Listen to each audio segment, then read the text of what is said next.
Các vị phía bát đáy bài metaphysicsឬក៏បែបវិទ្យាសាស្ត្រនិងការវិភាគបាត់ដៃតាមគ្រូបារមីចូលរូបគឺមានលក្ខណៈខុសគ្នាស្រឡះទាំងប្រភពទាំងគោលបំណងទាំងវិធីសាស្ត្រនៅក្នុងការវិភាគបាត់ដៃនឹងគឺអត់ដូចគ្នាទេថ្ងៃនេះលោកគ្រូធ្វើវីដេអូដើម្បីចែករំលែកបងប្អូនអរគ្នាអំពីការវិភាគបាត់ដៃតាមបែបវិទ្យាសាស្ត្រឬក៏តាមបែបគ្រូបារមីហ្នឹងឲ្យបងប្អូនងាយស្រួលបែងចែកហើយងាយស្រួលនៅក្នុងការត្រិះរិះពិចារណាទី1ការវិភាគបាត់ដៃតាមក្បួន Metaphysics ការវិភាគបាត់ដៃតាមក្បួន Metaphysics ឬក៏បែបវិទ្យាសាស្ត្រនេះគឺមិនមែនជាការទូទាយទេការវិភាគបែបនេះគឺយើងមើលទៅលើខ្សែយើងមើលទៅលើទួលយើងមើលទៅលើសញ្ញាឧបសគ្គផ្សេងៗដែលមាននៅលើខ្សែបាត់ដៃរបស់យើងបងប្អូនខ្សែបាត់ដៃរបស់យើងគឺអាចបង្ហាញអំពីអាចកំបាំងដែលមាននៅក្នុងខ្លួនយើងតាមរយៈខ្សែបាត់ដៃទួលនិងសញ្ញាផ្សេងៗវាគឺជាសរីរវិទ្យាមួយ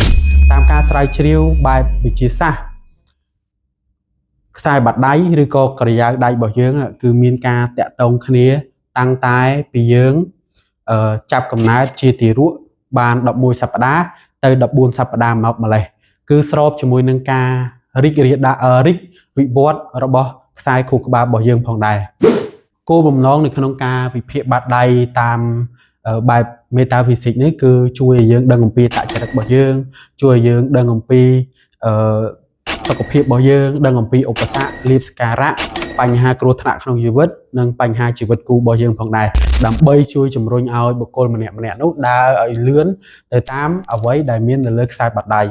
ហើយយើងអាចដឹងថាពេលណាជាគ្រោះថ្នាក់របស់យើងងាយស្រួលហើយពេលណាដែលដឹងថាលាភសំណាងចូលមកយើងងាយស្រួលចាប់បងប្អូនឃើញអស់ចា៎ការមើលបាត់ដៃតាម Metaphysics គឺអាចត្រឹមត្រូវរហូតដល់ 90% ទី2ការវិភាគបាត់ដៃតាមបែបគ្រូបារមីឬក៏គ្រូចូលរូបការវិភាគបាត់នេះគឺជាការទស្សទាយដោយការពឹងផ្អែកទៅលើផ្លូវបារមីផ្លូវញាណតាក់ទងគ្នាបាត់ដៃតាមបែបគ្រូបារមីគឺពឹងអាស្រ័យទាំងស្រុងទៅលើផ្លូវក្នុងផ្លូវញាណដែលជាគ្រូកំណែរបស់គ្រូម្នាក់នោះហើយ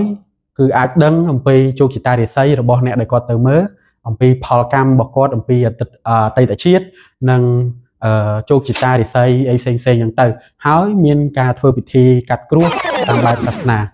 យើងត្រឡប់មកវិញការវិភាគបាត់ដៃតាមក្បួន Metaphysics គឺមានក្បួនខ្នាតត្រឹមត្រូវនិងមានការរៀនសូត្រតគ្នាហើយភាពសុក្រិតរហូតដល់ 90% ការវិភាគបាត់ដៃតាមបែបគ្រូបារមីឬក៏ការតាក់ទងពលឹងអរូបហ្នឹងគឺមិនមានការពិសោធន៍ឬក៏ភាពត្រឹមត្រូវសុក្រិតដល់ 90% ទេហើយក៏គ្មានក្បួនខ្នាតសិក្សាតគ្នាដែរ